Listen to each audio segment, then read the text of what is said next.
Irish guy, old stories hit high, tells of struggle and strife. Keep your head in the fight. Broken bones in the street, ain't no place for the weak. From the land of the brave, where the words cut deep. Coming next on the air, now feel the despair. Generation X, shout out, shattered somewhere. Rising up from the dark with a fire and spark. Rage and passion combined to leave a lasting mark. Coming next, shouting loud, voices from the crowd. Through the mist of... Welcome to Common X Podcast with Ian and Jared. Today's guest is a truth seeker, an expert-level psychonaut who has gone deeper down the rabbit hole than maybe any other human on Earth. He has a documentary coming out. It's called The Discovery that explores the idea we are living in a simulation and that he can prove it. He is working with scientists and fellow explorers trying to understand the nature of our reality. Please welcome Danny Goler to the show today. How you doing, Danny? I'm doing great. Thank you for having me, guys. I appreciate you. Yeah, welcome to the show. Well, let's start with your origin story. How did DMT Danny come to be? It's such a funny term. I've heard it multiple times now. It's really funny. I started doing psychedelics pretty young. I was a pretty wild kid. Started doing acid when I was like 11. And I really enjoyed the fact that you get to, quote unquote, step off this planet for a little while. And that was always... I guess I was one of these kids who was always dreamt about being kidnapped by aliens. And, space was always my favorite thing, as for many kids. And it helped that my grandfather was a physicist, so I always heard all these stories about black holes and all that good stuff. And it actually got me interested in physics as well pretty early on. And so that love for the edge of what's possible was always something that was animating me as a person. And I did dive into some different choices in life. When I was a teenager, I became a pretty maybe I don't know, I guess you can say problematic kid. I always got in a lot of trouble, a lot of violence. And even though that obviously took me to a completely different trajectory through life, the love for science, physics, and the understanding of the edge is something that always accompanied me. So psychedelics, they're really well suited for this kind of mind because they are as high octane as you can possibly go. And they are really the final frontier, so to speak. So that was kind of like the fact that you could actually do that and not just like watch a show about it was absolutely amazing to me. I obviously never, in my teenage years, I never had this idea that somehow I'm doing this for therapeutic reasons. There was no awareness of any kind like that. It was just wild and fun and great. And later down the line, when I was in my 20s, I realized that a lot of the stuff that I knew I had issues with psychologically, like I had very severe OCD, for example, it all of a sudden, one day I realized it just doesn't exist. And I couldn't. I was actually surprised by that because I was like, "Wait, that I haven't experienced this in years." And then I started tracking back and realized that I could trace it back to mushrooms. I was like, "That's interesting," because they basically whatever it is that happened allowed me to basically smoothen my own psychology, so to speak. So then I started looking into it more from the perspective of like, how do we do this in a structured way? Like, how is this done? And then I got more into meditation. I started doing Vipassana. I started doing proper kind of like meditative, contemplative practices. Started investigating more about what are the possibilities of the mind.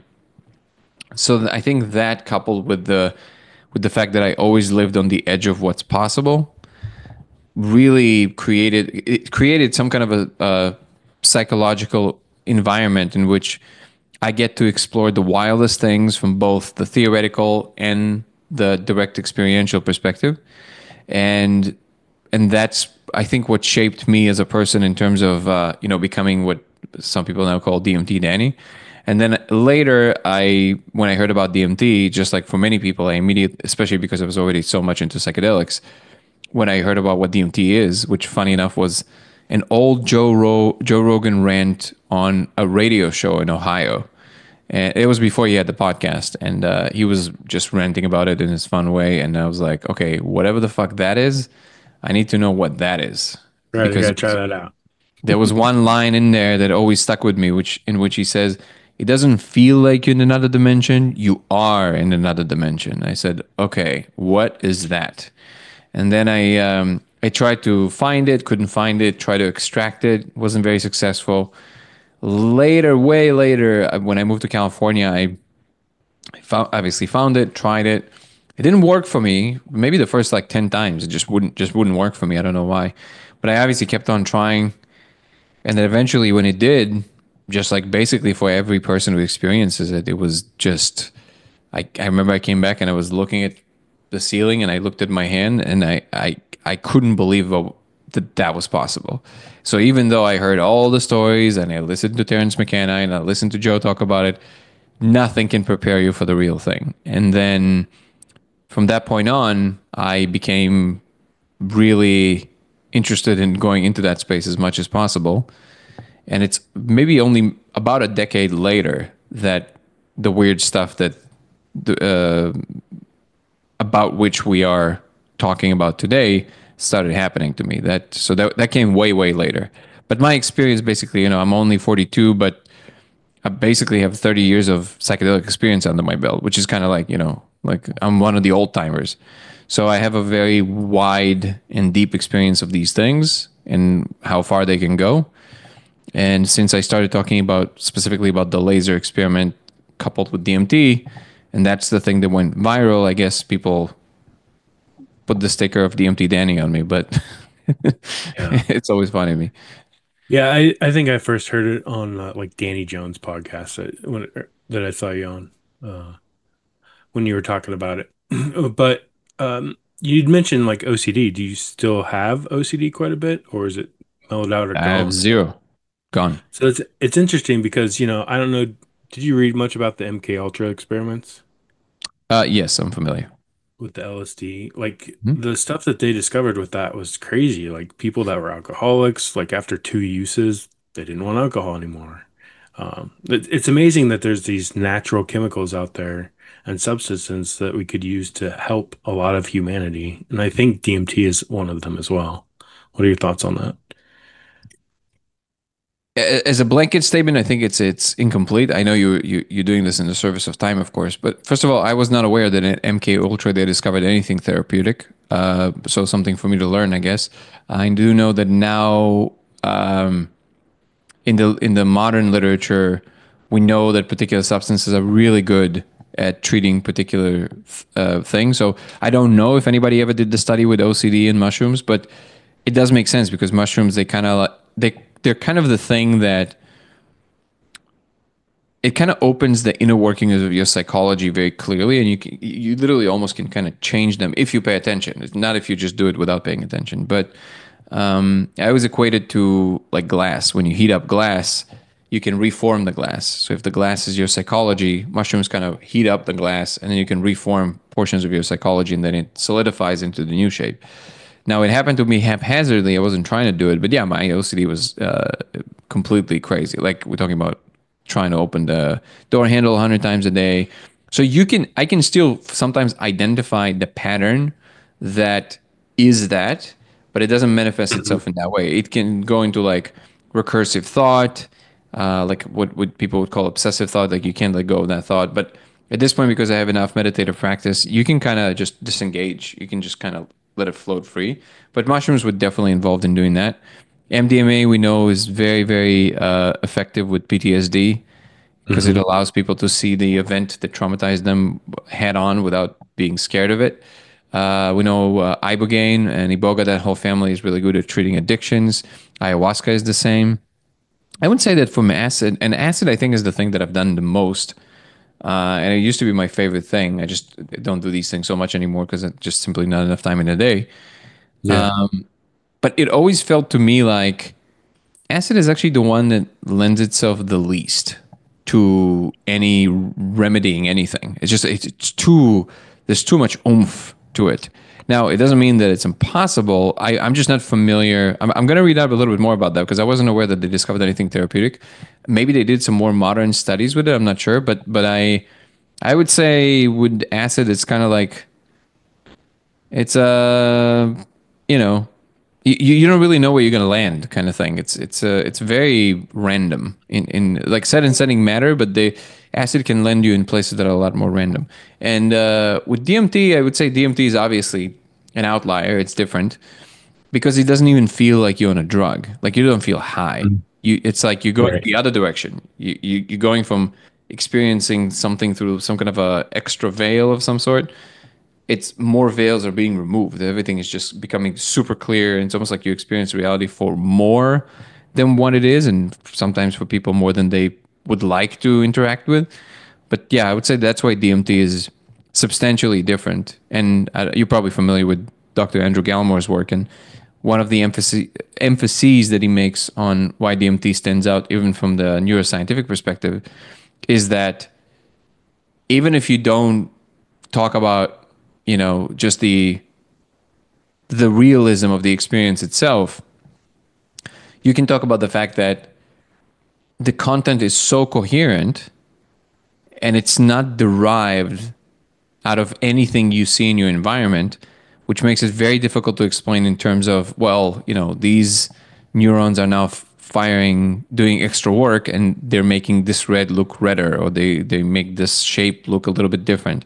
No, like you're propelled into a completely different space that is coherent, but not coherent in the same way that our space is. So it's completely orthogonal to what we know. And that is very difficult to explain because we know quite a bit about how the brain manufactures this image we see of the world. And this doesn't match.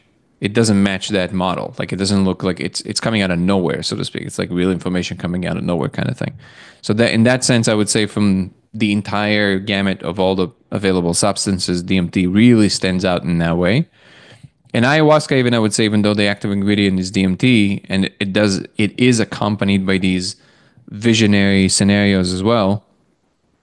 It still has this because of the other component in ayahuasca. It does make you feel a little high, like you feel like you're on under the influence of something.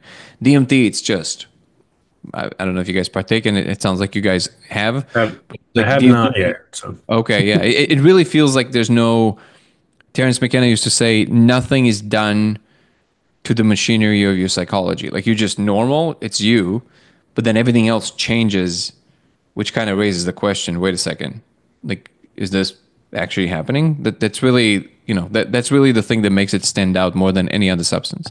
And then you have 5-MeO, which is like, honestly, it should be its own category as well. I don't think they should even be called the same thing. It's confusing for people. They say NN-DMT and 5-MeO DMT in the same sentence as if they related. That they're completely different in the way that they present themselves. But it definitely feels like, I always say that if NN-DMT is the management company, then 5-MeO DMT, it's almost like you're visiting the architect. It's like mm, the full scope of everything that's possible and impossible to yeah. experience. So you find that it just lifts the veil of our reality then? Just Yeah, it opens. It opens. I don't know if you saw the conversation on Danny Jones with when I was with Zoltan as well. But that thing he's yeah. saying with the when you remove the glass, so it's almost Hmm. like if you're the container, right? What DMT does is, and there's a lid, it removes the lid, and then the ocean can flow into the container. So it comes to you, which by the way is again to bring it back to Gallimore in his new book. That's the thing he also emphasizes, which is that he thinks it's called Death by Astonishment, the new book, and I highly recommend it, by the way. And it flows into that hyperspace flows into you. You're not going anywhere. Which, again, I always say, like, I know that it might sound like a distinction without a difference to some people, but I think there is a technical distinction there. That like we want to create the most accurate representation and a map of what's going on, and we want to stay away from as much noise and adhere to as much signal as possible. And again, because you guys swim in these spaces, it doesn't matter if you any alternative space thought, right? From aliens to psychedelics to ghosts and the occult and what else? The spiritual Conspiracy realm, theories happening, awakening, right? right? Yep. They're all kind of like exist in these Venn diagrams somewhere, but they all share this one thing, which is that they are the dissenting thought. Like they don't agree with the mainstream normal view of what people believe the world to be, right? So Right, in because you that can't space, prove it. Right. yeah, That's but the big thing, that's the problem though. scientific That process. yeah, and this is something I always emphasize, which sometimes to some degree to my detriment, because it's almost like I disagree with 99% of the crowd that is attracted to my work. But I do think, and this is again a point that Terence McKenna used to make, which is that we can be suspect of the scientific enterprise, but no one is at liberty to abandon common sense. And very often people do that in the name of whatever they think it is. So it's like you shouldn't abandon common sense. And very often people do that. So for example, there's claims that we know for sure are not true, or at least to a very high degree of certainty that they're not true, and people keep repeating them. Like the pineal gland does not make DMT. It's not happening. So, and we know that. So it's like it's not even a maybe. But so I guess the importance of these kind of little moves that people make in this space is important for me to emphasize, because if we are to then slowly start integrating everything and also talking to larger science, which is an important thing to do, we can't be saying things that we currently know are not true as truth statements, because then we create a boundary instead of a bridge. And I'm always reminding people, like there's Yeah, enough block. incredible things, yeah, to talk about without needing to slide into nonsense and hyperbole and all that stuff. For sure. Now, was there a specific moment that shifted everything for you? Like an awakening or realization? I don't know if so. There's two. That's a great question, but I don't know if there's two different things. I would say that spiritual awakening is one thing. Opening to these spaces, I would say maybe they go in tandem, but they're not the same channel, to my mind. Some Okay. people say that for them, the experience is very similar. I've never experienced anything that you can call spiritual on psychedelics. It's very mechanical. It's very technological. It's never like, meeting God or anything like this. On 5-MeO, yes, there's more of that feeling, but it still has a technical component to it. For my meditative practice, I can tell you that it feels very different when you start ascending in these levels. So in the spiritual regard, I can't point to one moment, but there's definitely I've experienced a lot of different changes along the years. So it's very gradual.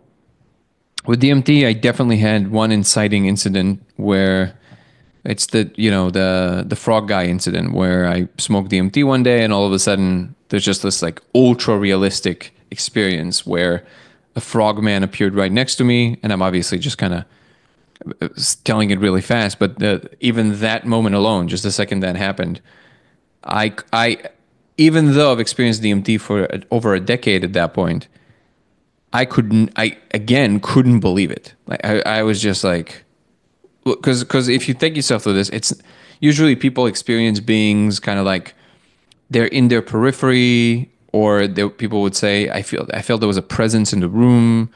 It's much more cloudy and flowy, and there's an implication that someone is in the room, right? And Hmm. this was That kind of was vivid, more it was vivid. like a person. Like imagine I Just would right be next to standing you. right in front of you, like a person right next to me. Crazy. That's insane. So I was like, and Do you then think do you think like they're always there, or is it like around us and like watching us, or no, and we so just there. can't see them, or what?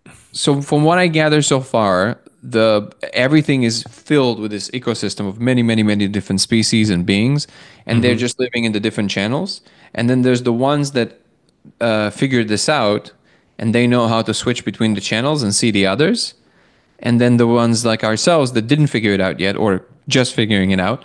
And to us, they are ghosts or beings that just appear, but they're just different frequency of reality. Basically, that's a simple way of saying it. So yeah, Okay. and he just solidified himself into such a coherent shape Yeah. that I've never experienced. And he basically told me to go to the guitar, and he showed me how to play chords. And at first, I thought that he's trying to communicate something fancy through like music theory or something, And I'm like, I'm just practicing. I have no idea. I would not know what to do with anything that you're gonna say. But Right. he's like, just do the thing. And I was like, okay. So I do the chords, and all of a sudden they make sense.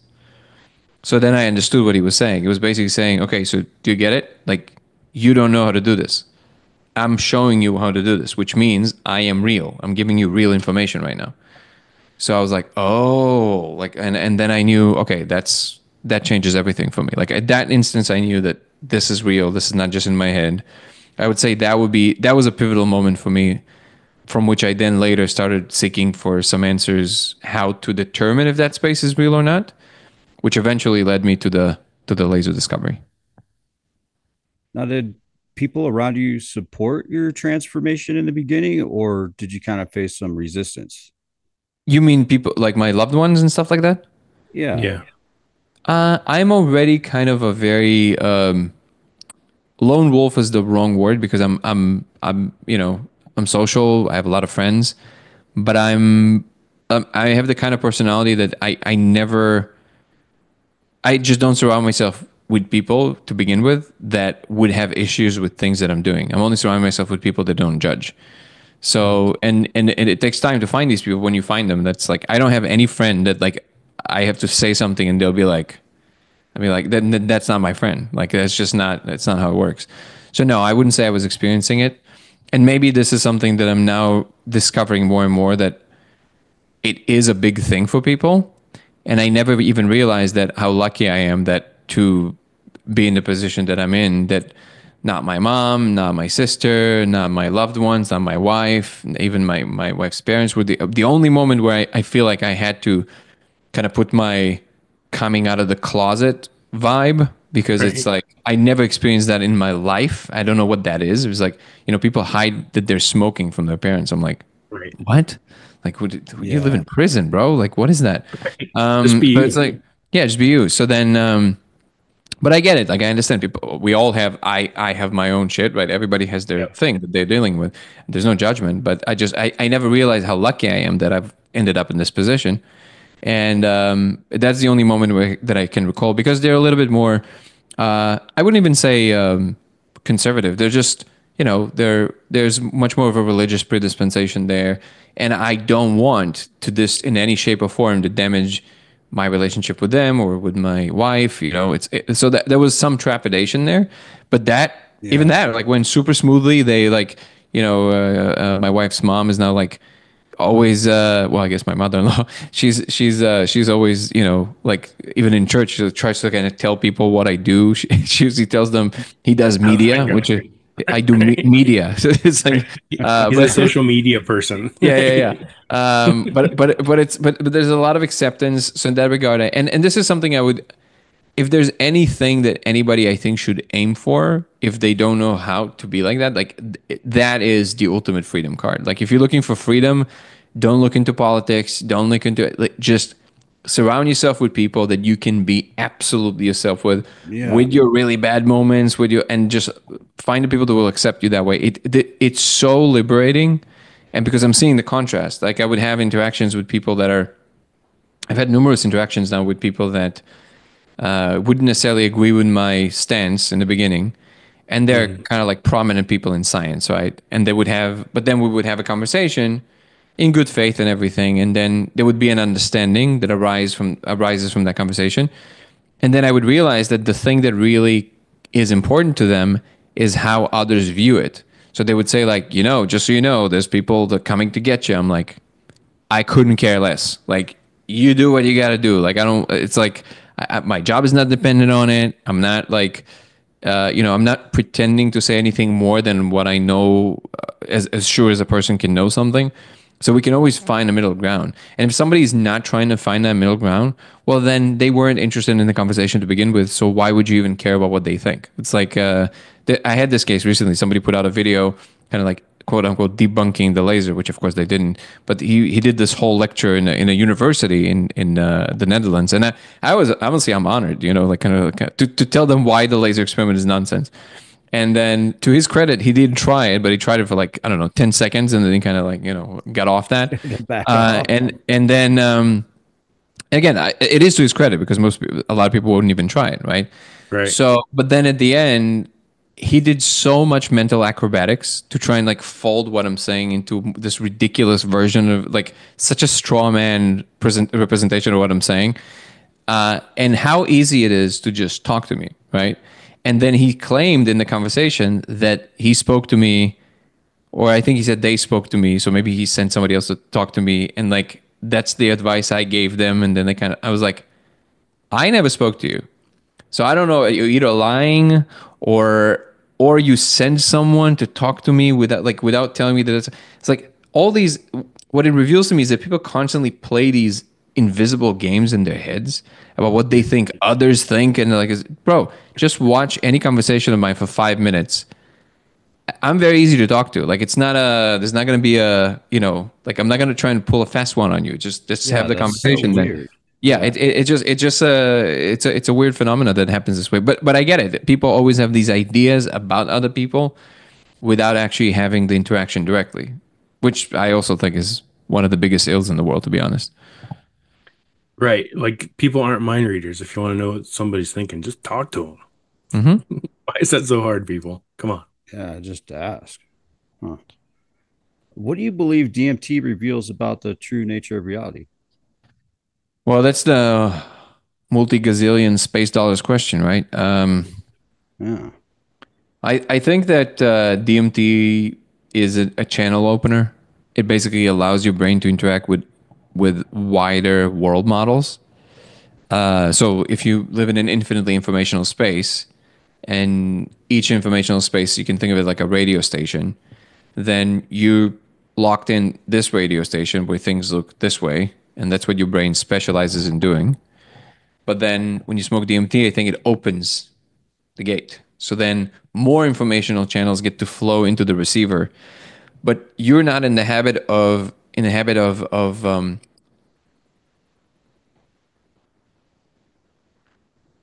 appropriating that information. You're not familiar with it. It's completely new in ways that you didn't even consider. Your brain is not usually entertaining this information, so you would need to spend some time. I mean, our whatever the channel we're on, it's not just the human evolution, it's the evolution of life on planet Earth. So it's like it had 4.5 billion years to interact with this channel and make it this coherent to the point where we are here now, right? So it's going to take a second for it to interact with that new information that is also a lot more multifaceted, multidimensional, complex than this, to be able to make sense of it, to be able to fold it into world models that make sense again. And I'm sure it will happen, but it just takes some time. So I think that's what DMT reveals, that there's a larger reality. The nature of it is still, up for revision, and people have all kinds of ideas. But I think that that's the short answer is this. It just opens the channel for greater informational channel, and your brain is trying to make sense of it. It constantly tries to buffer it in a way that somehow would match what we know here.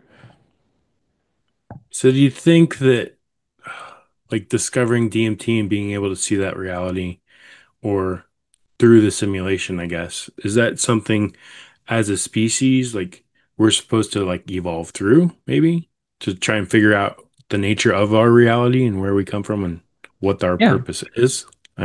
I mean Yeah. it's a huge question, but No, I think it's exactly right. I think it's a continuum, right? There might be phase transitions along the way, so it changes in essence when it goes over a threshold. Just like water gets colder and colder and colder, and eventually becomes ice. So that kind of phase transition, it changes complete, like the essence of it changes, right? So these, and I think we are up for one. So we're about to phase transition into something else, but ultimately it is still all a continuum. And the continuum is awareness. It's just awareness of more and more and more of what it really is. So there's a if you go from the simplest life forms, they can maybe kind of clock light, no light, shade, no shade, just very binary. And then more and more things that the nervous system integrates, so more facets of what is possible to interact with in the environment, until it gets to something like us. And then we think, oh, now we're interacting with this like thing that completely doesn't exist, like our imagination. But maybe even that is just another portion of the environment that we don't understand. It's just another degree of freedom, right? And then maybe that's when the phase transitions happen, when you start moving from being bound by a certain number of dimensions to a higher number of dimensions. And in this case, I'm just using dimension in the most technical sense of the word, which is just a degree of freedom that is orthogonal to the other ones. In other words, you can move infinitely in any one of them, and you would be moving zero in the other ones. So that's kind of like the definition I'm using currently. And if you think of, well, if you, for example, transition between vehicles to planes, it's not like first people always talked about how much faster it's going to be, which by the way wasn't much faster like at the first planes, right? But Right. then the point later is that you start understanding is that it's not the comparison is not in speed. It's because it gets to interact with this other dimension. You have a completely new kind of function that didn't exist in vehicles, right? You can go over things that you can't go with a vehicle. So in this sense, I think it's very similar. Like the mind is just this infinite dimensional space of some sort, and it's part of some informational operation that happens. We have no idea what it is, but clearly it gives rise to way more extravagant forms of possibility than just what exists in the physical realm, right? Like the known trope is everything that exists in the human world was in somebody's mind at some point, right? And that's an interesting connection because the same people that would say that in terms of inspiration, they would somehow also miss the point in a different way. They would say, you know, we like they don't think that going to space is our destiny. They don't think that becoming more than just humans is our destiny. Somehow they think it's evil. But like you just said that the informational space in here gives rise to all this. What does that tell you? Just run the clock forward, right? It's like if we don't Right. destroy ourselves, which is an if, there's no guarantees, by the way. But if we Oh yeah. don't, so then, you know, look at the real estate out there. Eventually, it's going to, everything that we now have in our current modern world will spill into the solar system and then into the Milky Way and then the universe. We will literally paint the universe with our imagination. It's just a matter of time. And we can mimic other laws of physics. We can do everything nature can do plus some. So that actually puts us squarely back in the important seat, but in a way that also implies responsibility. It's not just that we get to do all this crazy shit that we want. We also hold the responsibility to use it responsibly.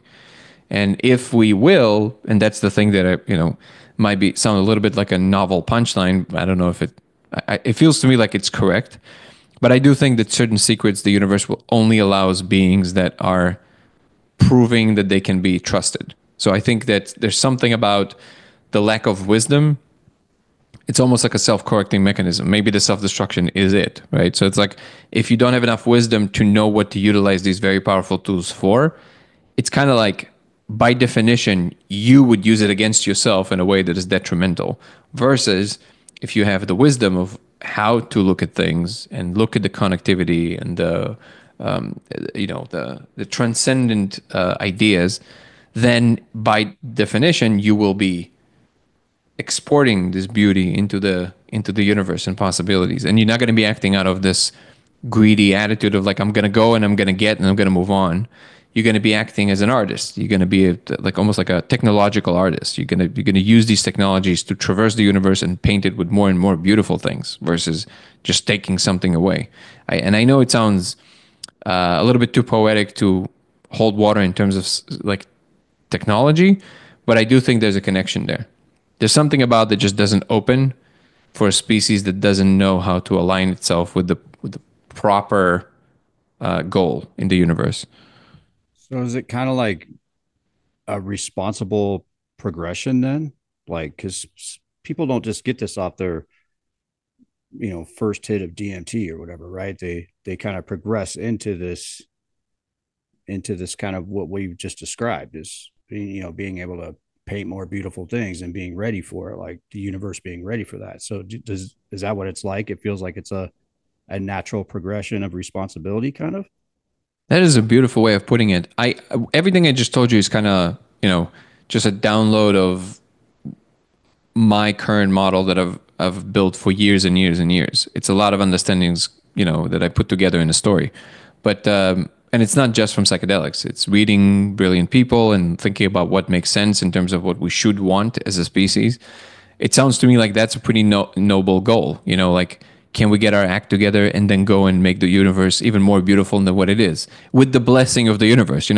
What more beautiful world can anybody imagine, right? We go from planet to planet, terraforming into something beautiful, into a paradise. We don't build these stinky cities, but we embed technology into the tapestry of the. I mean, this is beautiful, right? But who wouldn't want that, right? But you brought us back to something that I think is much more important and much more fundamental, which is that in order to do any of that, we first have to go through the first step, which is getting our act together. So the what people experience in terms of healing, and ayahuasca and all of these beautiful experiences that people have, I think that's part of that first seed of that process. And the birth of responsibility is squarely in the middle.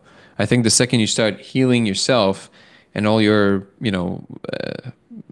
inadequacies that make you feel more separate from the environment versus one with the environment, you start understanding responsibility as an adult versus a responsibility that was forced on you by other adults. So it's almost like the whole time so far, all we're used to is like, unless somebody told me, I can do whatever I want, right? It's kind of like how people think. It's like, well, it's legal. Like, yeah, but you have to be a dick though. Like it's like Yeah. those are two different Yeah. things, right? It's like the fact that it's legal. So it's like the thought has to change from this, like exactly what you said. For the birth of responsibility is understanding why you should clean your room versus, well, I have to because somebody told me. Like I know it's Yeah. wrong to pollute the environment, but if I don't understand why, that doesn't do anything, because you want to take the wisdom and that feeling of responsibility with you, and the only way that you can carry it with you is through deep understanding of why that is versus how it influences the higher order of affairs versus just kind of somebody yelling at you to do it that way, and that is the thing that we have to make the movement from. So I appreciate you reminded us, because I think it is a more important emphasis, because if we it is quite literally the case that the way that I greet you in the morning, is it genuine? Am I just smiling to be nice, just to kind of get to the moment? What do I Right. feel inside? Which the expression that we give one another is the result of that, right? What do I actually feel inside? If Right. we align that and we have more of this, like, oh, I'm just truly happy to be in your company, instead of just like getting together and getting shit faced, and that's the only reason we meet, right? Those are two different kind of interactions. So if we move more towards this more beautiful version, well then everything else we're going to do from this point on is just going to be, excuse me, is going to be a scaled version of that. So quite literally, the way I greet you in the morning will eventually determine what the galaxy looks like, and that's a really important emphasis, I think. Yeah, I think, I've always heard it. If you really want to start and have change in the world, you need to look in the mirror first. Right? Yeah. Like you have to change yourself internally to become that person, or to align your thoughts and thinking that way before you can even go out to the rest of the world and say, "Hey, this is the way," right? Like the Mandalorian. Um, but you guys are both brought up something that like popped into my head. I don't know if you've ever watched The Orville. It's like a sci-fi show, right? Comedy one. It sounds really familiar. Hold on, I'm going to pull up a picture of it, so just so I. Um, Oh, I've seen the posters. Yeah, yeah. I actually have a yeah, friend who was in. yeah. He So was it's in it at it's the kind time. of Yeah. a comedic take on Star Trek and exploring the universe, right? But there was an episode, actually, there's like two episodes that were really poignant to me and stood out. Is that the technology that they have in that show, they went to a planet where they were kind of like us, right? Warring, social medias, everybody's kind of at each other's throats. And this girl gets beamed up on the ship or sneaks up on the ship or something. And it's just like, whoa, this technology is amazing. Like, if I could bring this back to my planet, there'd be no more war, there'd be no more hunger, there'd be no more, we'd be amazing. And so, like, the end of the show, she tries to sneak some of the technology off of the ship and go back to her planet. And then, her intent was to, everybody could use this technology to better themselves and better their planet. But what they, ultimately go, they have a kind of like a holodeck too, right? So she takes her, they find the technology because they have a sensor on the ship that says, oh, she's taking this on, she shouldn't have it. So they take her into this holodeck and they show her a world where they first encountered, people that were basically the mentality that we are now as humans on Earth. Kind of warring still at each other's throats, political parties, social things, all the stuff that we love to talk about and chat about and yell at each other about. Um, and she's like, this was their world before we met them. we gave them this technology because we thought we were helping them. And she's like, 3 years later, this is now their world. And it's completely destroyed. I mean, it looks like Mars.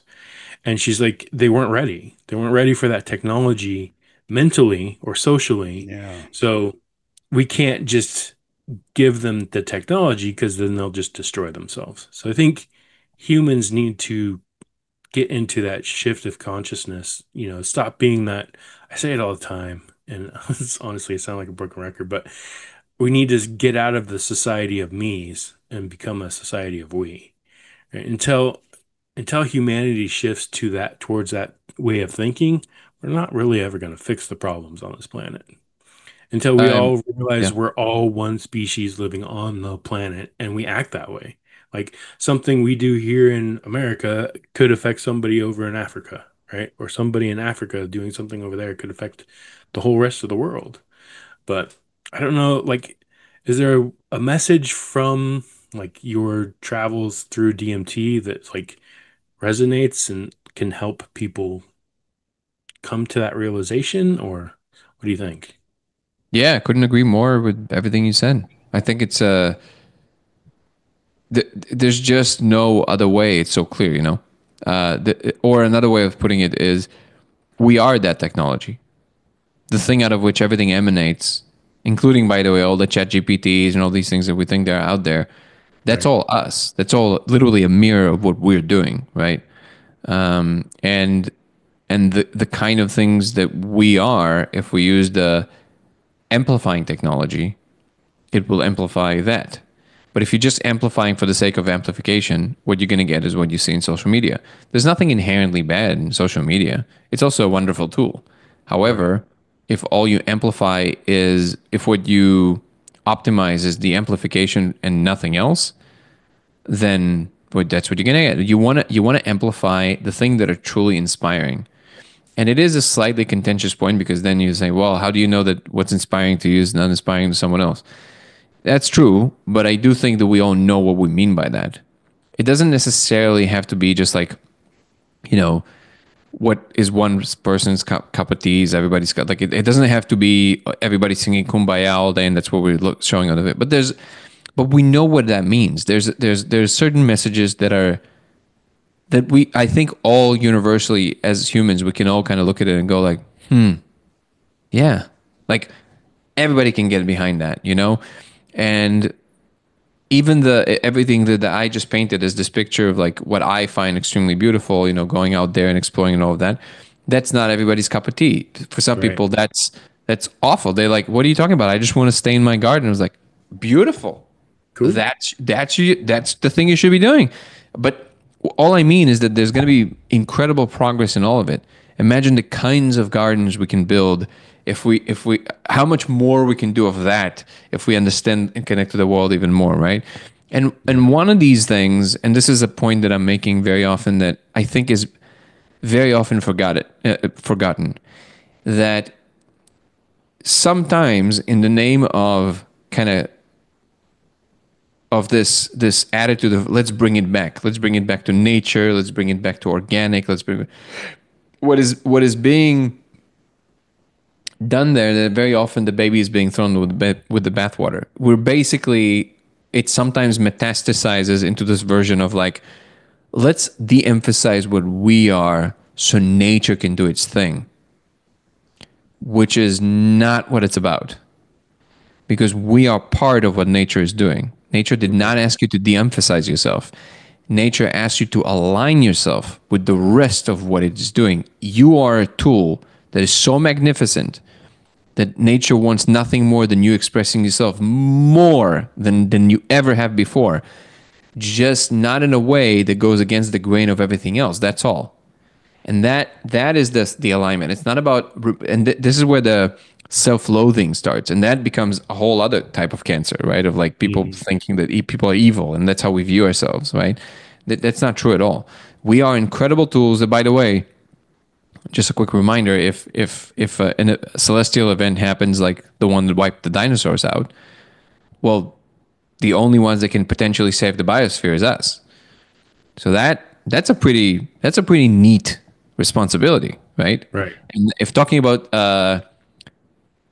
salvation of karma, right? With all the nonsense that we've done, well, we can definitely salvage all of that if we just start acting as the protectors of this planet, and all things beautiful. But that would require technology. So there's this constant insistence that there's some kind of a competition between what humans make as technology and what nature does naturally. No, humans also are nature. We just have another process that happens, and we also have the gardener version of doing what we're doing in a more organic way. But it doesn't mean no technology. It just means we're aiming it in a slightly different direction. So I'm always emphasizing that the balance has to be with understanding that none of these things are competition. They're just different roles that different portions of humanity play. Some people are gardeners, some people are explorers. In the end of the day, we are all descendants of people who ventured out of the village, not the ones that always stayed put, right? So, and that is something that if we just allow ourselves to stop thinking of everything in terms of competition and just embrace every single thing that people are trying to do, as long as we see that it's one of these like inspirational signals, I think we have a much better chance. Going to Mars is not competing with staying and fixing things at home. It's adding to it. If you go to Mars, you learn a lot that you can apply to global warming. And you learn a lot of things at home that you can apply to changing the Mars environment to something that more things can grow there, plants and animals, and like more, why would the universe not want more of the beautiful versions of what Gaia already is? Maybe that's what it made us for, to be able to transport this life to other planets and make it more. So it's just, I think it's a matter of how we view ourselves and the frame that we put around everything. And I think you're exactly right that by realizing the connection between all things, it definitely helps. But in the moment, just having a little bit more grace and compassion towards one another instead of immediately assuming everybody are evil. And the funny thing is, this is a point that is worth lingering on for just a second longer, because people nod when I say this, and then they slide off of it immediately after.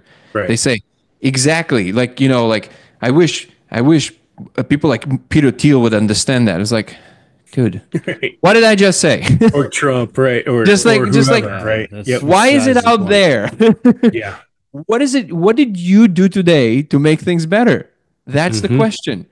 It's so easy to criticize others. And especially when there's so much attention on them. Whether they're doing something that will align with the fate of the planet or not, that's for them. That's between them and God, so to speak, right? What did you do today, right? Because they're gonna do what they're gonna do. It's so easy to say what somebody else did wrong. And by the way, if people would have as much camera attention on them as some of the famous and influential people do, we would all look like idiots. Like, it just, imagine how much of an idiot the majority of us would look if all day long somebody's following you and like checking everything you're doing. It's like, that's just how it is. It's just nobody cares about what you're doing, so that's the grace you enjoy. So it's so easy to judge, right? Yeah, and again, it doesn't even mean that there's no things. Of course, because we live in a society that part of its power is the ability to criticize the people in power. That's wonderful, but people take it to a very to a cancerous degree. They take it like that becomes the meaning of their lives, versus just standing the ground on certain things that they think that matter. That should still happen. It's not like we should just like, but I would say that if we average out on looking at what we're contributing to the world versus what we can criticize others in doing in the world, you would have a very different incentive value system. Because first of all, people wouldn't have time to pay too much attention to it, and they would also care about the right things. If you ever met a builder, I don't just mean a house, like somebody who builds things, wants to make things happen. We all know that it feels very different to be in a room with them than with somebody who never made anything. They're just talking shit about everything, right? Because usually when you build something, very quickly you recognize how difficult it is to make things happen. Things break all the time. It always fails. You always try. They are not so quick to judge others because they know how hard it is to make things, and things always break, right? And that's the difference. If you're building things, you don't have time to criticize other things. You're just going to keep doing that. But what that would also give rise to is a different selective ecosystem in the social media space. If everybody are builders and they just want to do things and share things and bring forth the most beautiful, so that's the thing they're going to be clicking on. So very Yeah. quickly the algorithms will go like, oh, you don't want boobs, you want something about science, or it's like, okay, well then social media is going to start doing this other thing, but then it's all a result of what we're doing. So, do you feel like there's an ethical responsibility of someone who believes they've seen beyond the veil? Absolutely. Yeah. I mean, that's kind of what we were talking about, right? Just Yeah. having that ability to contribute, appreciate, and not hate, right? I mean, not judge and not hate. Like, actually, what did we do to contribute to the world today, right? Yeah, yeah. If you're talking about me, then for me, it's trying to follow what I believe is good in the moment. You can't know ultimately because we all get hijacked sometimes by our own, thoughts and all of that. But if in the moment it feels good in the body and it feels like it flows, there's a channel there that will guide you always, always, no exceptions. We drown that channel by using alcohol, by using all kinds of things. We escape into, and again, there's nothing wrong with that. I'm not talking about it in terms of like this is wrong and you should do something else. It's just what happens is that when you drown the ability to feel that channel, then you become very not sure about if what you're doing is correct. But there's always a correctness channel that is available to all of us. Some people say that's the Holy Spirit. Some people say that's Jesus talking to you. Some people saying it's Pachamama. Some people saying it's my higher self. It doesn't matter what you call it. There's always a channel that kind of tells you what's more correct for you right now, right? It's your intuition. So for example, it can be one thing that you're doing with some person and it feels correct, but then you try to do it with another person and it just feels incorrect. It has nothing to do with somebody being good or bad. It has to do with, okay, right now there's no alignment with you doing this with this person. So, and there's constantly this wiggle constantly happening, and we just need to learn how to pay attention. It's in your body. It's in your decision making. It's how easily things flow versus how everything kind of breaks down. It's something that we need to learn how to pay attention to, and that's the thing that I'm trying to follow the most. I fail all the time, but to the extent that I can, I'm trying to do my best in every interaction. If it's on my lives, if it's in podcasts, if it's in person, whatever it is, I'm just trying to be the best version of what I can bring to the situation that currently seems to me like it adds something versus takes something away. And you might be mistaken. You might have thought that that would add something, but at least you really acted out of that place. So statistically, it's much more likely that you're going to produce a lot more adding if you're really trying to do that actively. So that's what I'm trying to do, and I'm always encouraging people to do. That being said, I am completely I'm not hovering on some kind of a cloud here. I know what it's like to just get really upset at something you see in the news, or because it's because you have an impression of the wrongness of it, and I know how hard it is to let go of that because it gets the hold of you, and people are like, no, but what do you mean? Like, if you're not gonna get outraged, how is it gonna fix? Like, if you think about it for 2 seconds, you getting outraged right now makes zero difference to this thing. Like, literally zero. Like, nothing happens because you got outraged, and just because you posted something on social media about it, nothing changed because you did that. Nothing. And no, it's not even in the aggregate, by the way. What did happen is that now there was more suffering in the world because you suffered. That's it. So unless you have a direct path to influence something and really do something about it, 99% of the time, that's a waste of the universe's time and energy. But I'm, again, to be fair, I do know what it's like to be hijacked by that emotion. But to the extent that we can, we should always step away. You saw something happen, you're like, oh, and then you look and your daughter stands there or something. Now she feels your energy. It's still in your hands to go like, yeah, turn it off. Hey, do you want to go play? Because that's the thing that's going to make a lot more difference. Because she's going to grow up. So is she going to have all your anxiety, or is she going to grow to be a beautiful person because because you protected her from these kind of things? That's really where our personal responsibility is in, I think. So do you believe consciousness is created in the brain, or is the our brains just like a receiver for that larger, more universal conscience, and we can just kind of tap into it I if we're transition. listening? Yeah, I transition from thinking more in physicalist terms to then being a little bit more panpsychist, which is like there's some channel of consciousness and the brain is kind of picking it up or something, or somehow an emanation of it. But now I'm more in the idealistic camp, which is like I actually think that what consciousness is the universe. So, or a more accurate way of saying it is that what existence is made out of is consciousness, which is different than saying that there's reality and that there's consciousness in it. It's more reality is consciousness. Whatever the substance of consciousness is, whatever that is what existence is. And everything that we see, including the laws of physics, which are still real, by the way, they are some function of this universal mind space. And it doesn't eliminate the need if you are in the business of explaining things, you might not be, but if that's the ride you were on, you're not excused then just by saying that. You still have to explain how the laws of physics are what they are in terms of what consciousness is doing. You still have to explain that part. But I do think that it's much more coherent to think of consciousness as a most fundamental thing, because it's kind of like the only point of contact we have with whatever this is, and it's the only thing you can be absolutely sure about. So like, even the universe is not as sure as the fact that you're experiencing something right now. That's the only real sure thing you have. And I think that so it's almost like a combination between Bernardo Kastrup's outline of analytic idealism and Donald Hoffman's work.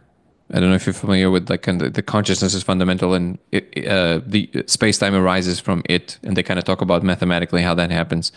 Hmm. So it's more my perception, because one of the things that it, from even an analytical perspective, it eliminates is the need to explain two major things. It leaves you with one, because currently, if you have a physicalist perspective, you have to explain two miracles. One is the Big Bang, and the other one is the hard problem of consciousness. How can something that is just kind of dead and not experiencing from the inside all of a sudden becomes something that experiences from the inside? And Right. it seems on the surface an impossible to collapse problem, not because of lack of information, but because there's something there in the specifics that just doesn't track, no matter how much information you have. You don't have, and sometimes people try to like explain it away. They say, well, when information does this particular thing, then that's when consciousness happens. It's like, great, that didn't explain it though. So you just Right. it's equivalent of saying, and then magic happened, right? Okay, but Yeah. that's exactly the problem. So Yeah. then, but if you postulated consciousness is fundamental, well, yes, you still have one mystery, which is okay, where did that come from? But at least now you don't have to explain the beginning of the universe, because Right. well, I created that's what it is. something from nothing. Right. Exactly. Yeah. Yeah. Just to kind of get our viewers kind of caught up, because I know this has been absolutely incredible. So when we're talking about the discovery, so what exactly do you see when you're using the laser technology on this trip? Like just from your perspective. It quite literally looks like some kind of a hyper object made out of what seems to be a self-executing code of some sort. That kind of looks like a hybrid between Japanese katakana and Hebrew letters and some regular numbers. But I don't think it's any of these things. I think it's just some kind of an unfamiliar language that our brain tries to reconcile to something we know. But these are the closest things in the way that it appears. But what's more interesting than the characters is the structure itself. It makes this weird, some kind of a tapestry that looks almost organic, but technological as well. It looks almost like lung tissue, like spongy, and you see kind of like the separate cells, and it kind of moves around, almost like breathes.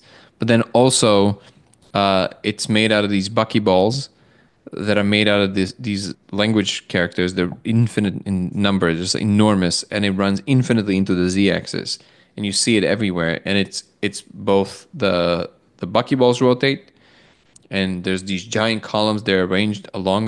They move around back and forth like this, and then also the characters, they switch in their own spot, kind of like in the airport when the thing back in the day when it switches is like, All right. Yeah. Yeah, so it looks like that. It's how vivid, super HD, and space permanent it is. It's moving, but moving on its own accord. It's doing its own thing. It's like you're looking through a microscope. So it doesn't matter what you do. You move around, you move the light. When you move the light, it just literally looks like you're revealing more of it with a flashlight in the dark. That's what it looks like. But Okay. it's not moving with the light, and it's not moving with your head. It's just kind of there. It just sits there in some subspace of some sort. So kind of like looking through a window at the code. Quite literally, yeah. Yeah. Like you're looking through a crack, and you're just like seeing this world. Right. It still exists through that crack, and you can see on your perspective the different parts of that world, but it's still Hmm. outside of that. Hmm. Interesting. And now you've tried with multiple people now too, right? To see the same thing. Yeah, at this point, there's like over A 2,000 couple people worldwide. 100,000. Yeah. And they're all seeing the same thing, right? It's not like a hallucination where everybody, like if you had 10 people in the room, they're all doing it, they're all seeing the exact same thing. So it's not like some shared hallucinogen, or it's just you're seeing the reality. Everybody's seeing it from their own perspective. It seems that way when you do it. Yes, the to Steelman, the other side of the argument, they would say, well, how can you possibly know they're experiencing the same thing? So it's true to an extent, but I think too much is made out of that. I think Mm, there's something about our ability to perceive things accurately, actually, that is being swept under the rug. It's true that we can be fooled. That's true. But there's a quality to it that when we like it's different. The reason that you see in the trailer people reacting this way, even people that are very experienced with psychedelics, they've seen a lot of crazy shit. But when they see that, they go, "Oh my god, what is that?" Because it's different in that way that it has this permanence. It doesn't have this kind of a unfolding. It's the property of it that grabs you, even not necessarily like. I had a scientist friend who keeps insisting, like, "Yeah, but why can't you tell people to like tell you the sequence of the numbers?" I'm like, it's not like that. There's millions of them. They're moving around on top of one another. It's like, where are you going to find it? Like, I won't even know that you're pointing in the same space. That's not feasible. But there's something about the property of it that even if I don't know that the person sees exactly the same details, we know that we're looking at this kind of property together. It has a different kind of property that we know. And by the way, you can play this game philosophically forever. Like I don't know if the way you see the couch is the same way I see the couch. I right. know when we sit on the couch, it kind of holds both of us in place because of electromagnetic field, but I don't know if the way you see colors is the same. It doesn't matter. I Right. know that we're looking at something real. You see what I'm saying? So it's like if you want to constantly play the game of trying to explain it away, you can always say more in that regard and it would make sense logically. And if you want to just believe that it's true, you can also say the exact same thing from the other side and logically it would track. So that's just not a good discerning line, I would say. The discerning line has to be, well, first of all, either we're going to use some advanced version of Neuralink to just record directly from the cortex. That will be your proof positive, right? The other one is to see if we can find a way to see the code without the molecule, like understand what Mm, is happening in the brain to allow us to see it and then recreate that condition in a camera somehow. Maybe right. that's not doable. Maybe there's something very you know unique happening. Maybe it's something that we truly don't understand, like something very exotic about the arrangement of information in consciousness that is fundamentally different than how optical devices perceive the information. We don't know. Hmm. But that's why our aim currently is not doing specific things with it, like copying or anything, because nobody can do it with any amount of reasonable fidelity. What we're trying to do is we want to see if we can create any blunt perturbations of the code enough for more than one person to agree on. So if I do something with some device and both you and I see the same change in the code, well, now, okay, now you change the conversation immediately because now obviously you're doing something to influence some kind of a thing physically, right? And then you can ask the question, Right. what did we influence? What is that? What is the nature of it? How does it relate to what we're seeing? How we're seeing light? And you can ask a lot of questions at that point. Yeah, I think the best way for me to describe it to people sometimes is like the Matrix movies, right? Like, do you think like the Wachowski, well, they were brothers, they're now sisters. Um, Do you The think they were on Wachowskis.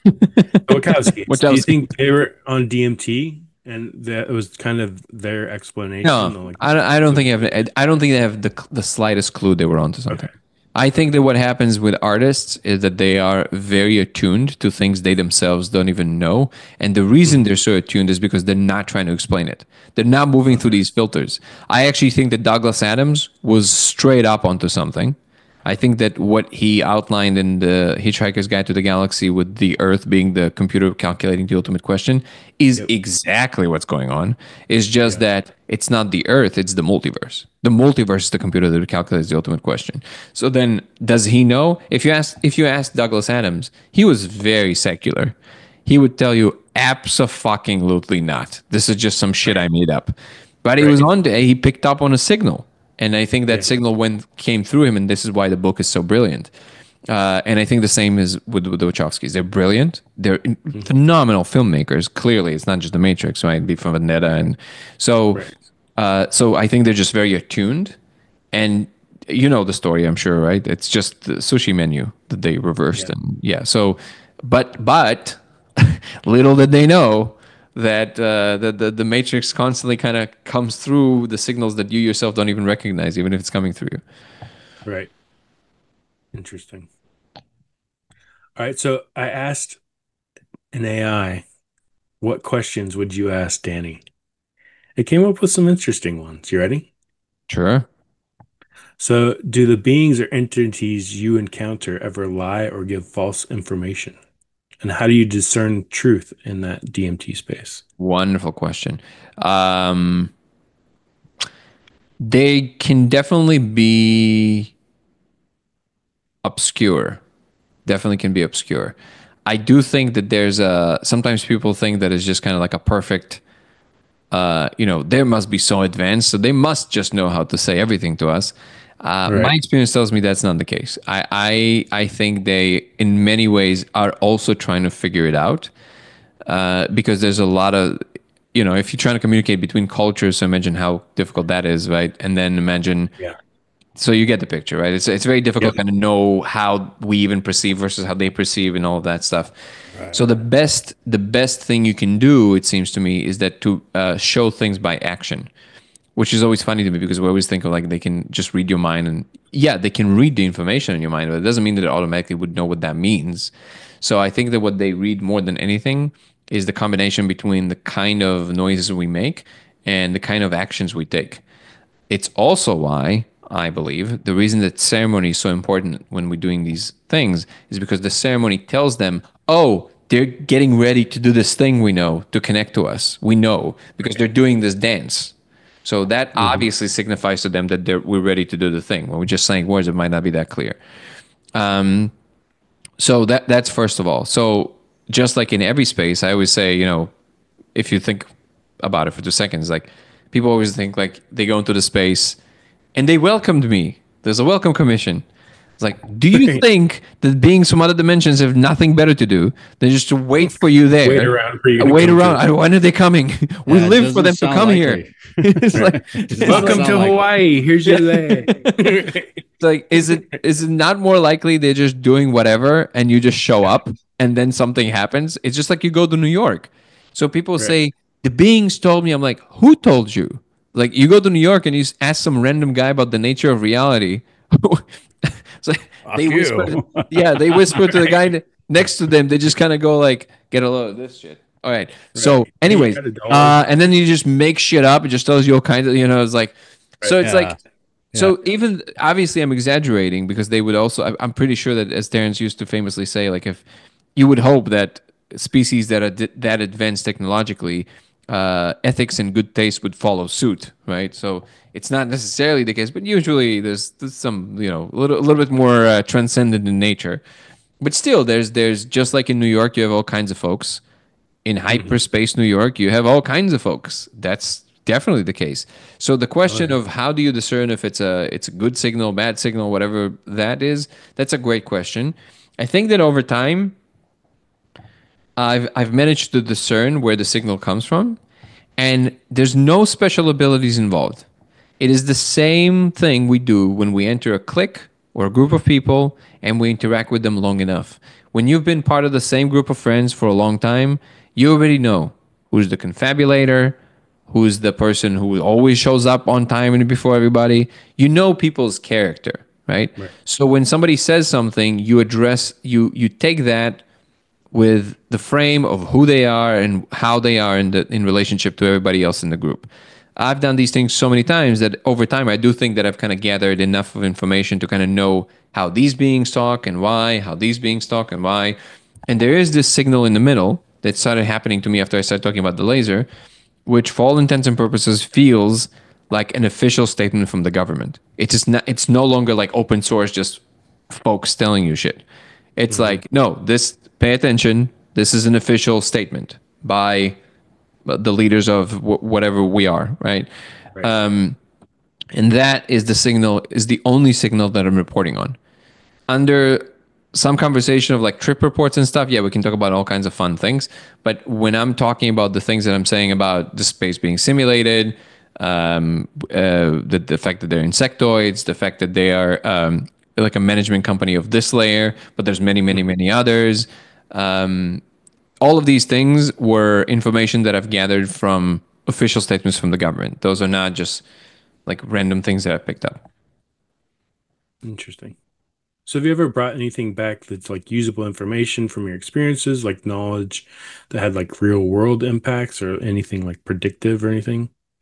So predictive is not the same as real world impact. It's true that we use prediction as one of these to make sure that so in the end you're right that if something would to be true, it has to work, right? It has to somehow be translatable to the thing. Well, the laser is definitely one of those. So usually nothing ever works, right? I think the reason that the laser was made available to know is the first instance of this saying, okay, here's the thing. You guys can actually, you now know you can see the same thing. There's something here. I want you to pay attention. I want you to study this. Okay. Mm-hmm. A lot of people make the claims. I just had the conversation this morning. This even pretty known people. They claim that, they gave them information about how to build like, all kinds of technology and things like this. My experience is that they don't do that. So maybe I'm wrong, but from my experience with them, they do not do that. They don't give you a technology. They don't do such things. I don't know if it's because they're not allowed or they can't because it just doesn't translate in the same way. I'm erring more on the side of like they it's not even not allowed. It's almost like it's just the wrong thing to do in a way that no one of them would even consider to, because it's like just like when a chick is about to hatch, if you open the egg for it, there's a chance it won't survive because you did something for it that it was supposed to do to know how to survive. So if they tell you information, they prevent you from growing into the being that can understand that thing, right? Yeah, that makes sense. Yeah. So then you have to figure it out because you have to survive in this higher space and you have to have certain scruples in place. So in that sense, I'm open to being wrong about this, of course. But so far, just like you said, nobody ever produced something that can actually work. They say, yeah, they gave me this engine or whatever. Okay, where's the engine? Well, okay, well then they give you the engine, did they? It's like, where's the engine then? So it's like hear that a lot. You must hear that a lot. I mean, kind of you must kind of hear that a lot, like different, like, they're giving me this technology or they gave me this engine or whatever. Is that just people kind of trying to get cool in your atmosphere with the things that you're sharing or to be relatable, or what do you think? Because maybe sometimes, but I do understand how they can. So because I've interacted with that space for a very long time, there's definitely do this zany thing. The beings in the space, they do this zany thing where I call it crescendo of understanding. They always play this game with you like, you're about to find out. Ladies and gentlemen, get ready. And they do this thing, and it's like, oh my God, I'm about to know. And then they do this thing, and then it either just kind of dies out, nothing happens, or and I think that what sometimes happens is because it happens enough times that people kind of go, well, I guess I was supposed to understand something, so they're gonna start pretending like they understood something when in reality they didn't tell you anything, or they would tell you like a thing there, but it's not really doing anything. Right. And that happened to me for 2 years straight. So from the moment that the frog guy appeared, for like every single day for maybe, I don't know, 14 months or something, I lived on DMT. I smoked DMT all day long. I would just smoke it. I go to the gym, I smoke it. I drive. I do not recommend it. I drive. I smoke. I did everything on DMT because I wanted to stay in, because they would come like straight up like And just augmented hang. reality. Before Vision Pro existed, I had Vision Pro, and just like things would come into the room, they would hover, they would show me things, they would give me all this spiel about the and I'd be like, okay, but what? And every time it's like sand between your fingers, nothing, and I was like, huh, and then I started thinking, wait a second, there was a period where I thought, is this what schizophrenic outbreak feels like? So like when I don't smoke, I don't see anything. But I was like, Right. that's interesting because I am completely beholden by the idea that this is absolutely real. But every time we try and verify it, it's nothing. So then I started kind of like, and there's some, I don't know why, but I'm immune to being herded like a sheep. Like I'm just immune to that. Like I'm allergic to being part of groups, sometimes to my detriment. But I'm like, I don't like it so much that I'm just not buying it. I don't know anything. I don't believe anything. I know only what I can like verify. And it's, I can totally see how it's so alluring to like, because they're really good at that. They kind of build this thing and you're like, you're this special one, you about to. So what I think is going on, if I have to give it my best guess, first of all, they're not waiting for you there with flags and it's a recorded message. It's in every point in space, just like Princess Leia. Like, because so like the second you enter the space, there's a recorded message in every point in space, and when you interact with that point in space, bloop, the hologram opens and it kind of plays a thing for you. Yeah. And it's also why it feels a little bit kind of disjointed sometimes, because like many of these little holograms that kind of compete with one another. And there is a there. There's an actual civilization doing its thing, but for the most part, it's like an entertainment system they put for you, so you don't interrupt them actually. So while they're doing their whatever they're doing, right? So then I think that's much more likely what's going on. And then with that, after about a year plus of doing this, I said, okay, please show me how to build a spaceship. Something. I want to take something, one thing that I can. And I asked it very specific because I knew that I made a decision. I'm like, if right now you play this game with me again, I mean, obviously I'm going to come back. I love it. Like it's amazing. DMT is amazing. I'll obviously be doing it, but I'm going to stop doing it the way I'm doing it now. Like I'm going to stop coming every day, and because this is pointless, right? And then they obviously weren't forthcoming, and I was like, all right, thank you. I'll proceed in my beautiful path. I know that this amazing thing is possible, but I don't know what this is for. So I'm just going to proceed with my life. But at the same time, I knew that there has to be an answer here. So if it is real and it's not a delusion, there has to be a way to discern that. So I stopped asking them and I started thinking by myself how I can potentially do that. And then I was like, okay, well then I knew light is involved because I can see it with my eyes. I knew if the space is real, it was still an if in my head. But if it's real, then it would have some rules by which it's operating, right? Which means it has some geometry, it has some topology, so it has a boundary because we sometimes see it, sometimes don't see it. So then something told me strongly that if the boundary is there, then the boundary somehow is supposed to look similar or the same to all of us. Whatever that, some people say it's the firmament, whatever you want to call it, doesn't matter. The boundary has to be there in some form. And that's okay, how do we find the boundary? And then I started thinking about it and I started going through like research papers and like things that we understand, in physics. I looked at all kinds of extravagant ideas and it was not really that clear at all. And then years down the line after that, all of a sudden, I had this thought that the same principle that quantum computers utilize in the decoherence moment, because they distribute computation across if you believe in the many worlds interpretation between the worlds, and there's something about that instance where photons are still in their state that connected to all the worlds. That's the moment where one bit of information can be transferred. And I thought, okay, well, maybe there's something about light diffusion that might help us somehow communicate between the realms or see the boundary in some way. And the second I thought that, there was something that almost like grabbed me from the inside. I wasn't on anything. Something like almost like grabbed me from the inside and said, yes, look there. It just clicked. Yeah, and that's truth. Go. I was like, press on that. And I was like, whoa, like it was very strong. And then all of a sudden, the hints that I'm talking about even in the first video I put out on it started appearing for me. And then they matched these like papers. And I'm like, again, Not a methodology you can present to any scientist because they're going to think you're crazy. But Right. I knew the difference between the signal. Like I knew what is just bunk and what is kind of like, yeah, that felt very different all of a sudden. Hmm. Um, and I started following that. And again, what didn't happen overnight. It took me years of kind of paying attention to these little things because I knew it cost me nothing to do this. I told no one. Hmm. Well, I told one friend one time when the hint appeared, and he really looked at me like a crazy person. I said, "Never again. I'm never talking about this again until if I have something of So I can value, prove it. I'll talk about it. Yeah. Otherwise, I'm not going to talk about this again." So I played this Yeah. game with myself. And eventually, after I told my now wife, and again, she, kind of thought, okay, cool story. Like, I don't know what to do with this. But then the hints that I was telling her about, including the number 42 that was appearing for me everywhere all of a sudden, and it started happening to both of us in a way that is undeniable. It wasn't like, oh, we walked and saw it on a clock somewhere. No, no, like undeniable, like crazy. And she Hmm. started going, "What is going on?" And I said, "I told you, like that. This is what's going on." She's like, "That's crazy." I said, like, "I know." So then we started going through these papers together. And I remember we were sitting in this Thai restaurant in Colorado, and we were going because she got like really.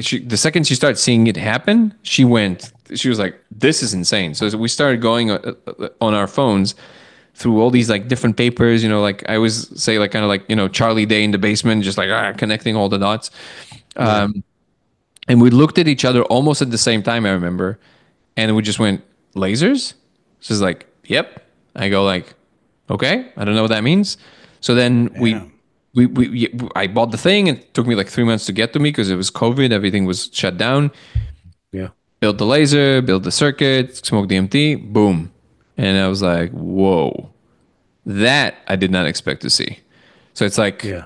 and then I started showing people, everybody saw the same thing, and then it became what you know today. So it was a very tedious process, but it was definitely not the kind of thing that people constantly report. So now that I hear it, I'm like, dude, I know how this feels. Like it's just they're constantly like sending you through these like infinite chases, but it leads nowhere. It always leads nowhere. And they say, Yeah. no, but mine is real. Okay, where's the thing then?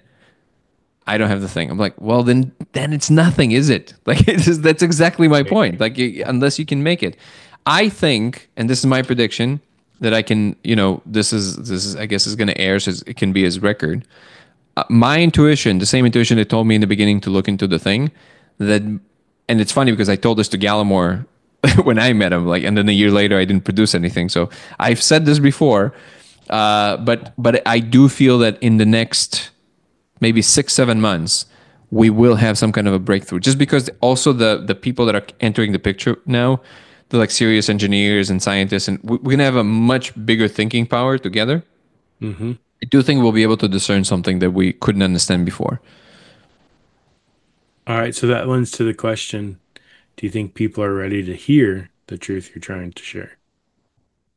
That is up to the people, and the only thing I can do is be attentive to what it feels like being me saying the thing in real time. Because very often I would open my mouth and to say something to someone in particular, and it would feel very disjointed in my body. It wouldn't feel good.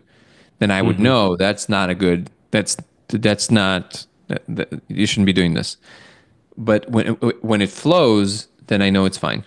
That's the only signal I can follow on that. I could talk to you for days, but I know we all So, got to go. But the discovery, where can people find that? Still working on it. It will be ready by the end of the year. Awesome. awesome. That'll Now, are you probably trying be to release that like independently or through other We don't channels or? know. There's a few people that are talking to us about distribution. We don't know. Okay. We're open for suggestions. I know that there's definitely already eyeballs on it in a serious way, but you still have to put it in some container that makes sense. So the Right. short answer is I don't know. We don't know yet. all right. Well, we've come to an interesting, fun portion of our show. It won't take long. It's called Jared's Five. Basically, Cool. he's going to ask you 5 questions. One's going to be from a previous guest, one's going to be a question for the next guest, and a couple of other fun things in between. Awesome. And so these questions are, the questions from one guest to the next guest have been interesting. And this one from our last guest to you, I mean, you've pretty much already answered it, but his question is, what are you willing to do to make the planet a better place? Uh, Actually, I don't know if I answered it. That's a good question. okay. I, at this point, and I don't know if it's a product of my, my age at this point, but I am. There's quite a few things that I know I'm not willing to do. I know that I'm not willing, and I'm not supposed to compromise on my well-being. Hmm. I know that when the true thing comes, it doesn't have the flavor of an infomercial. It's not the buy now kind. It's the one Right. that lifts all boats together. That's the signal I'm following. Everything else that has to do with like, bro, you gotta join this team. We're working on this team. Oh, we're gonna take over the stars. I was like, okay, you do that. We'll, Right. we'll we'll find out what worked and what didn't. Yeah, I'll do But me. yeah, Right. it's a the second the signal is very me. I know that it's missing the mark, right? Yeah. Even if there's maybe some information there, that's not how it needs to be presented. So the best thing I can do is to basically help the tide that lifts all boats. And in order to do that, I need to do my best at keeping my mind level headed. I need to keep my inner state balanced because that's the only place of true power where you can actually understand what is required in any given moment. So what I will not do is I will not, join these like crazy marathons. It doesn't mean that sometimes there's no like, all of a sudden you need to pull like 3 days of hard work to like nonstop of something. But even then, it doesn't feel like you're going against the grain. You literally get the energy to just execute the function. You get it just comes. So I'm following that. So what I'm willing to do has more to do with the limitations that I'm putting on it. I think it is bigger than all of us. It is happening. If we either become part of that beautiful tide, or we, if you try to stand out too much in that regard, then it just kind of going to start the the riptides are going to start literally ripping you apart. Like that's the energy is going to be too much for you. The image I always have in my head is like if you're in a very turbulent environment, do this. Don't try and like do this too much because Right. it's Right. Nice. All right. Next one's easy one. What's your favorite movie of all time? whoa, that's a good one. I can tell you a book and then I can think about the movie in the meanwhile. All right. The beginning of Infinity by David Deutsch. It's I almost see it as my Bible. Someone's like I read it maybe 25 times. Um, I'll have to check that Whoa. book out. Yeah, no, it's great. Also, the audiobook's great. I see it as like a literally like a guideline for the 21st century. It's so well written, and it talks about like what is the place of what we are in knowledge in the universe, written by a physicist. It's wonderful. Um, Mm-hmm. so, movie. Well, The Matrix is definitely up there. There's no question. I mean, that's just like, but it's a boring answer, right? Yeah. Um, I know I had one recently actually. That I kind of recognize that it's one of my favorite films, and I don't know why it's not coming right now. Let's move to the next question. It will come to me. We remove the All right. attention from it, and then it will come. All right. All right. Favorite cartoon growing up as a kid? Um, I was into cartoons for a very brief period. It's kind of hard. Maybe Ninja Yeah. Turtles. Okay. Hey, that Yeah, works. yeah, Classic, man. yeah. Yeah. What's one thing people don't know about you that maybe they should? Whoa, that's a tough one. Um,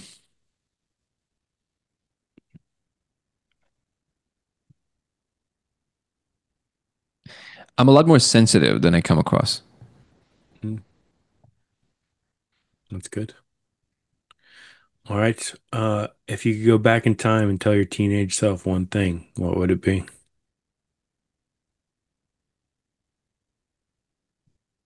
You're a good boy. Interesting. Yeah, I had a very profound moment with that. I have a good friend who's he's a famous musician and he's very attuned to things, and he's Hmm. he's kind of crazy. I mean, it's also where his creativity comes from. So he's very abrupt in his execution of everything. But one day we were sitting and we got up to go somewhere, and he got up completely unprompted. Weren't even talking about any of this. He turned to me really abruptly, and he just grabbed my chest. He went like this, and I was like, he goes like, "You need to find a father figure that will tell you you were a good boy for 7 years, or project yourself back in time into you being a kid and say to yourself again and again, you're a good boy. You're a good boy." He said, "There's a stone right here." He said, "You're a good man, Danny, but you believe you're a bad boy. That's a problem." And I was like, It's deep, man. yeah, I was like, whoa. Yeah. So, Was that like instant waterworks too, or no? oh, Like dude, film look emotion? now. Oh, Look yeah. now. Yeah. Yeah, it's like, I was Yeah. like, dude, that's Dude, crazy. deep. Yeah. Yeah. Yeah. That's awesome. All right. Question for our next guest. Can be anything. And then we'll come back to the movie thing too. If you thought of Yeah, it. no, I definitely, I wanted to do the movie thing. All right. I just don't want a lot of dead air on your show, but I do, I love movies. So it's like, I I can know I edit. had one recently. I was like, how can I forget? Um, you know, it's not a, it's not a new question. Like, it's a known question. Right. But I think it's a very important one. Why? Why do you do what you do? But the person really needs to kind of dig deep, like really to think about that, because I think we have a Right. surface answer, and you can even ask, give us the surface answer and give us the deeper answer. I think that reveals a lot about where people's awareness is, and how well they perceive their project and themselves in it. Movie, dude, that's crazy. That was just I remember recently talking about how that's one of the most mesmerizing films. That's crazy. Okay, I'll think it's Any crazy. pictures? Huh? What is it? Any pictures or anything popping into your head? Actors or Wait, anything? that's good. That's good. Wow, that's helping. That's crazy. A specific genre. Yeah, specific. So definitely, so it wouldn't be the most, but I really love the films that make you inspired about what's to come out there, because that's kind of like where my reverence is always. So definitely, Contact is one of them. Oh yeah, that's That good. I don't know if you Yeah, saw the Jodie Foster. yeah, man. I don't know if you saw that Chase Hughes reaction video to the laser on my channel. If you haven't, you should. And then at the end, when after he was reacting, I all of a sudden realized that he looks exactly like the actor that played her dad in the movie. Oh man. Oh, yeah. And apparently he got it before, because he just did the full speech perfectly. He was like, Oh wow. he's like, I was like, oh my god, this is perfect. He's like, you're still young, but like, I was like, wow, that's Right. great. So definitely movies like that. I like the reverence to space in a real way. And then actually, one of the saddest things to me is that when people, that they forget how incredible it is that we about to embark on this journey, and sometimes even think that it's not worth having. That is one of the most depressing feelings to me personally. I Yeah. think we're destined for the stars, and it's not in terms of conquest, in terms of exploration and wonder. So movies like that always grab me. Another one of that flavor is it's a little darker, obviously, but it's Arrival. That's very well. Oh yeah. It's very well written and executed. And I actually know Jeremy, and it's a it really is a. I personally think it's a masterpiece in terms of philosophical twist on an idea. I really love that. Nice. Yeah, and just your ability to communicate with beings from somewhere else. But just how complex language is. You know, Right. how many more directions and types of interactions language can take. Like, it's such a, because I think it's absolutely true. I was always mesmerized by language, like incredible speakers and writers. I think The Hitchhiker's Guide to the Galaxy, the movie was all right, but the books are just phenomenal. Yeah. And there's something about executing language at almost like a spell, like exactly right, that makes magic happen. That was always so. The idea that language can actually, both the symbolic and the way it executes in the brain, create movement through time function. I mean, that's such a novel idea to me. I would never, I like ideas. I would never even think to think them. So when I hear them, it's like, whoa, man, that's Yeah, dude. And I just love the humble nature, man. I just love the genuine spirit of it all. You know, like the attacking this with morals. Like we're not going to go piss on somebody else's porch, right? That probably just sounded totally whack, but like just just having that humble nature though, like you're going to go to these places and the way that you explain it, like what would you expect if you went to New York, you know? Like that's where you're going when you go on these adventures, man. And we've super loved having you. Everybody, Danny has a podcast. What's your podcast called again? Dango Thoughts. Dango Thoughts. I always have to spell it because my accent makes everybody not understand what I'm saying. So, Right, right, right. so But it's still working. you're available on YouTube. We've seen you on Instagram, man. Yeah. And we're gonna launch a promotion too, invite you to collaborate. Hopefully you accept it, man. Absolutely, man. Uh, With pleasure. this has been so much fun. And this has been episode 39 with Danny Goler. Thank you Thank for you so visiting much. us on a Common X podcast with Jared and Ian. Thanks so much, man. I Yeah, appreciate you thanks. guys, Jared and Ian. I appreciate it. Where are you guys located, by the way? We are in the Pacific Northwest, outside of Spokane, in a very small town called Deer Park. A couple thousand people, where nobody knows where we're at or that we exist, and we just do it. We just about 10 That's months ago amazing. started doing this, and we love doing it, man. I And really go ahead, Jared. Sorry. back, bringing common sense back because it seems to be severely lacking. And we're kind of these kind of older school Generation X guys, you know, kind of talking to Gen X, and we somehow developed this calling card and have an audience, man. And I'm super excited for them to see it. That's amazing, man. Yeah, I would love to absolutely support and help promote and everything. And we also have codeofreality.com, which is where Code of people Reality. I find. was reading about that. Okay. Yeah, it just we're working on the new version for the website. It's been the same one from the beginning, but that's where all the information about the experiment and all that stuff. And we just started a nonprofit, a Code of Reality Inc. Where it's going to be basically the investigative arm. So the movie is one thing, but then the this is where we're actually going to be doing the science, and we call it cognitive physics, just because we couldn't find a better term, but it's the intersection between what consciousness really is, combining it with physics proper. Like how do you bring these things, and just like you're saying, the middle path. Yeah. Maybe there is something about Gen X. I mean, I guess I don't know if I think I'm right in between. I'm 83, so it's Right. there's something about, well, crossroads, right? Gen X. Right. There's something about that is constantly trying to bring the middle ground versus all the extremes, and I think it's coming. I think we're about to inherit what needs to be done, because that's the only way that you can move forward, even according to the Buddha. So Yeah. I think I you're hope right, so. man. I think you're definitely right.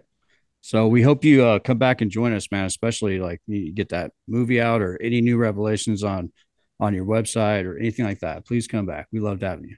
with absolute pleasure. You guys were wonderful. Thank you so much. All right. Thank you, Awesome. Danny. Hey, everybody. Thanks for tuning in today to the podcast, Common X with Jared and Ian.